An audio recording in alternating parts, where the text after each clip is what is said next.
Virginie et Bruno Tesson, vous venez de finir l'écriture d'un livre « Réussir comme dirigeant » avec comme sous-titre « Construire son action, oser être soi ».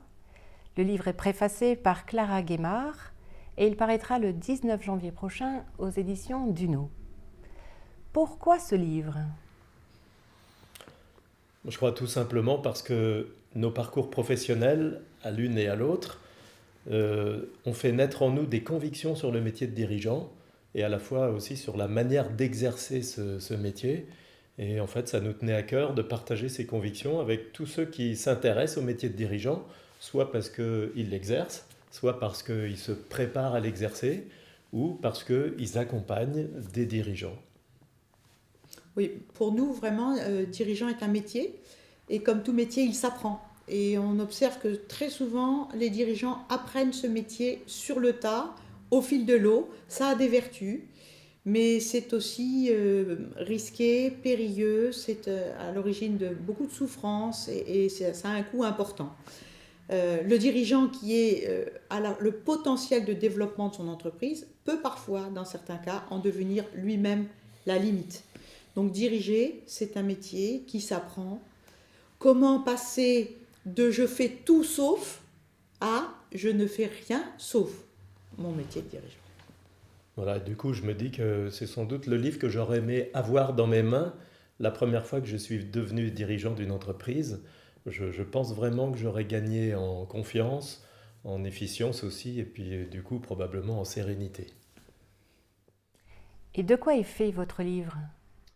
Alors, on y trouve des clés pour d'abord construire son action de dirigeant.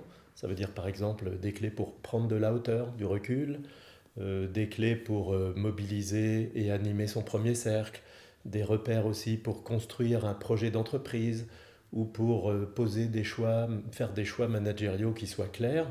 Ça, c'est pour la partie construction de son action structurante, mais aussi des clés pour développer sa personne.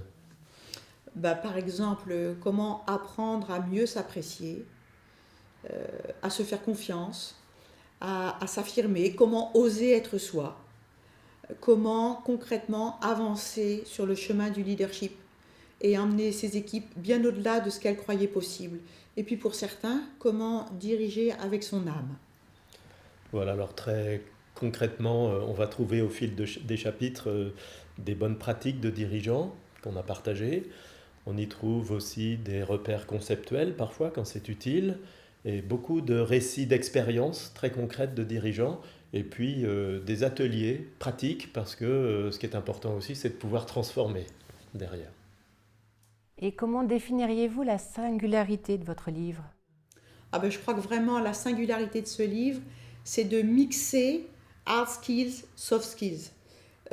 Pour nous, vraiment, ces deux compétences sont intimement liées et c'est ce que nous voulons développer dans le livre. Un dirigeant qui est capable à la fois, dans sa manière d'être et d'agir, d'être pleinement lui-même, va faire la différence. Vous êtes associé au campus des dirigeants, vous êtes associé dans la vie de tous les jours, vous avez écrit ce livre ensemble. Qu'est-ce que cela a été comme expérience ? Une très belle et très bonne expérience. Pour moi, j'ai senti qu'on éprouvait une nouvelle fois notre complémentarité, non seulement professionnelle, mais là, dans l'écriture d'un livre. Très chouette expérience. Oui, alors c'est sûr que ça nous a permis d'affiner notre pensée, peut-être de la confronter. Ce qui n'était pas toujours agréable d'ailleurs. Oui, mais qui au final est très positif parce que ce qu'on se disait à la fin, c'est que ce qu'on a écrit ensemble convient mieux à chacun de nous personnellement que ce qu'il aurait pu faire tout seul.